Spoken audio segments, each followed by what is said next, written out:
71 টেলিভিশনের ফেসবুক এবং ইউটিউব লাইভে স্বাগত জানাচ্ছি আমি মোহাম্মদ হোসাইন। কক্সবাজারের চকরিয়া উপজেলা থেকে আমরা আপনাদের সঙ্গে যুক্ত হয়েছি বিএনপি স্থায়ী কমিটির সদস্য সালাউদ্দিন আহমেদের সর্বশেষ যে নির্বাচনী জনসভা, সেই নির্বাচনী জনসভা থেকে আমরা যুক্ত হয়েছি। এরই মধ্যে কিন্তু এই যে মাঠটি রয়েছে, এখানে সালাউদ্দিন আহমেদের যে শেষ নির্বাচনী জনসভা, সেই জনসভায় কিন্তু এর মধ্যে অসংখ্য মানুষ এসে জড়ো হয়েছেন।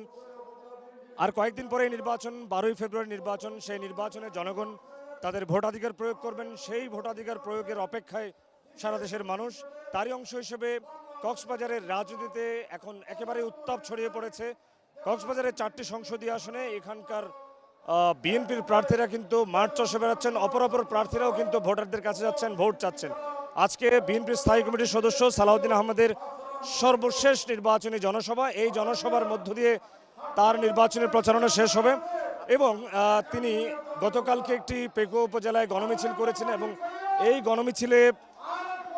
গণমিছিল থেকে কিন্তু তিনি প্রতিশ্রুতি দিয়েছেন এলাকার উন্নয়নের। আপনি জানেন যে বিএনপি স্থায়ী কমিটির সদস্য সালাউদ্দিন আহমেদ 3বারের সংসদ সদস্য। কক্সবাজার 1 আসন থেকে, অর্থাৎ চকরিয়া পেকুয়া আসন থেকে, এখান থেকে 3বারের সংসদ সদস্য ছিলেন এবং জোট সরকারের সময়ে তিনি যোগাযোগ প্রতিমন্ত্রীর দায়িত্ব পালন করেছেন। আমরা এখানে অসংখ্য সাধারণ মানুষের সাথে কথা বলার চেষ্টা করেছি। তারা যেমনটা জানিয়েছেন যে বিএনপির স্থায়ী কমিটির সদস্য সালাউদ্দিন আহমেদ তাদের পরীক্ষিত বন্ধু, তাদের পরীক্ষিত নেতা, বিশ্বস্ত নেতা। তারই অংশ হিসেবে তারা এবারও ধানের শীষের পক্ষে ভোট দেবেন, ধানের শীষের পক্ষে ব্যালট বিপ্লব করবেন তারা।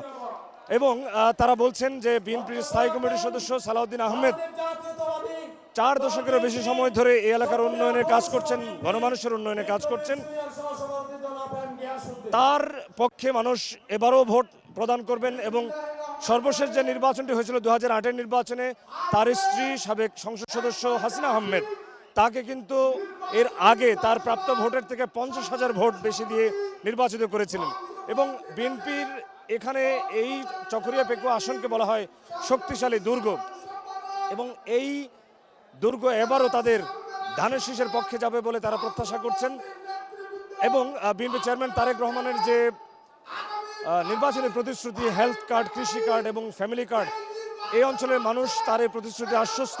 বিএনপির স্থায়ী কমিটির সদস্য সালাউদ্দিন আহমেদও কিন্তু প্রতিশ্রুতি নিয়ে প্রায় প্রতিটা দিন মানুষের দ্বারে দ্বারে গিয়েছেন এবং মানুষের কাছে ভোট প্রার্থনা করেছেন। তিনি বলেছেন এবারের নির্বাচন হবে বাক বদলের নির্বাচন। এই নির্বাচন মানুষের ভাগ্য বদল করে দেবে। এই নির্বাচনে মানুষের ভাগ্যের বদল হবে। মানুষের এই নির্বাচনে ধানের শীষের পক্ষে একটি ব্যাপক ব্যালট বিপ্লব করবে। আমরা একটু কথা বলবো কক্সবাজারের জেলা বিএনপির সাধারণ সম্পাদক অ্যাডভোকেট শামীম আরা স্বপ্নার সাথে। একটু জানতে চাইবো, এই অঞ্চলকে বলা হয়ে থাকে বিএনপির দুর্গ, সেই জায়গা থেকে সালাউদ্দিন আহমেদের পক্ষে কেমন গণজোয়ার দেখছেন বা কেমন ফলাফল প্রত্যাশা করছেন? ধন্যবাদ 71 টিভিকে। আপনারা এখন দেখতে পাচ্ছেন মানুষে ভরপুর হয়ে গেছে আমাদের এই চকরিয়ার মাঠ। এখানে বাম্পার ফলন হয়েছে, ধানের শীষের গণজোয়ার এসেছে পুরা বাংলাদেশে।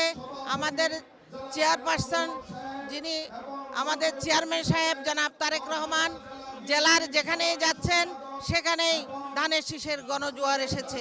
ঠিক তেমনি কক্সবাজার জেলায় যে 4টা আসন রয়েছে, সেই 4টা আসনেই ধানের শীষের অত্যন্ত আমরা মানুষকে উৎফুল্ল দেখছি, মানুষকে আনন্দিত দেখছি। ধানের শীষে ভোট দেওয়ার জন্য মানুষ অত্যন্ত আগ্রহী হয়ে উঠেছে। আমি জেলার সাধারণ সম্পাদক হিসাবে এতটুকুই বলতে চাই, জেলায় যে 4টা আসন রয়েছে সেই 4টা আসনেই আমরা বিপুল ভোটে জয়যুক্ত হব ইনশাআল্লাহ। আপনাকে অসংখ্য ধন্যবাদ। কক্সবাজার জেলা বিএনপির সাধারণ সম্পাদক শামীম আরা স্বপ্নার সাথে কথা বলছিলাম। আমরা আরো একটু কথা বলার চেষ্টা করব। এখানে আরো একজন উপজেলা বিএনপির সাবেক নেতা, তার সাথে একটু কথা বলার চেষ্টা করব, একটু জানার চেষ্টা করব সালাউদ্দিন আহমেদের পক্ষে কেমন সমর্থন কিংবা আগামী যে নির্বাচন 12ই ফেব্রুয়ারি সেটি কেমন হতে পারে, ব্যবধান কেমন হতে পারে এই আসনে। সালাউদ্দিন আহমদ আমাদের এলাকার পরীক্ষিত নেতা, ওনার পক্ষে আমরা বিপুল মানুষের আগ্রহ দেখতেছি। ইনশাআল্লাহ আমরা জয়ের ব্যাপারে নিশ্চিত। আপনাকে অসংখ্য ধন্যবাদ। আমরা কথা বলছিলাম এখানকার স্থানীয় নেতৃবৃন্দ বলছেন, আমরা দেখছি যে গণজোয়ার দেখছি, এবার আমরা তো এতদিন ভোট দিতে পারি নাই, এই প্রথমবারের মতো আমরা ভোট দিতে আসলাম। এটা মার্কিন যুক্তরাষ্ট্রের জনগণ এবং বিএনপি পক্ষ থেকে আমরা এখানে এসেছি কয়েকজন, আমি এবং আমার সহযোগী দু একজন এসেছি। আমরা দেখেছি বিভিন্ন জায়গায় কক্সবাজারের আসনগুলোতে অত্যন্ত সাড়া পড়ে গেছে।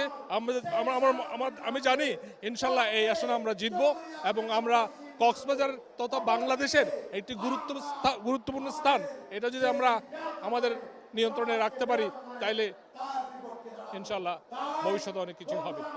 আমরা জনাব সালাউদ্দিন আহমেদ এই চকরিয়া পেকুয়ার মাটি এবং মানুষের পরীক্ষিত নেতা। আমরা এই চকরিয়া পেকুয়ার সাধারণ জনগণ ব্যালট বুকলের মাধ্যমে বিপুল ভোটে বিজয়ী করি ইনশাআল্লাহ। এবং চকরিয়া পেকুয়ার প্রত্যেকটা জনগণ মনে প্রাণে বিশ্বাস করে সালাউদ্দিন আহমেদ যেহেতু পরীক্ষিত নেতা, তিনি ছাড়া এই দেশের ভাগ্য উন্নয়নের, এই চকরিয়া পেকুয়ার ভাগ্য উন্নয়ন কারো দ্বারা সম্ভব হবে না। এবারে বিপুল সমর্থন নিয়ে সালাউদ্দিন আহমেদকে তারা বিজয়ী করবেন এবং একটা ব্যালট বিপ্লব তারা ঘটাবেন এবং বলছেন বিএনপির স্থায়ী কমিটির সদস্য সালাউদ্দিন আহমেদ তাদের বিশ্বস্ত বন্ধু, পরীক্ষিত নেতা। তিনি এখানকার উন্নয়নের রূপকার। তিনি যখন জোট সরকারের প্রতিমন্ত্রীর দায়িত্ব পালন করেছেন তিনি কিন্তু প্রভূত উন্নতি সাধন করেছিলেন, এখানকার গণমানুষের পক্ষে কাজ করেছেন, মানুষের উন্নয়নে কাজ করেছেন, ভাগ্য উন্নয়নে কাজ করেছেন। তো এবারও এখানকার ভোটাররা মনে করছেন সবকিছু মিলিয়ে এখানকার উন্নয়নের প্রশ্নে এবং নির্বাচনের প্রতিশ্রুতির প্রশ্নে সালাউদ্দিন আহমেদের উপরে তারা আস্থা রাখতে চান। তো এই ছিল আমার কাছে বিএনপির স্থায়ী কমিটির সদস্য সালাউদ্দিন আহমেদের সমাপনী নির্বাচনী জনসভা থেকে সবশেষ খবর।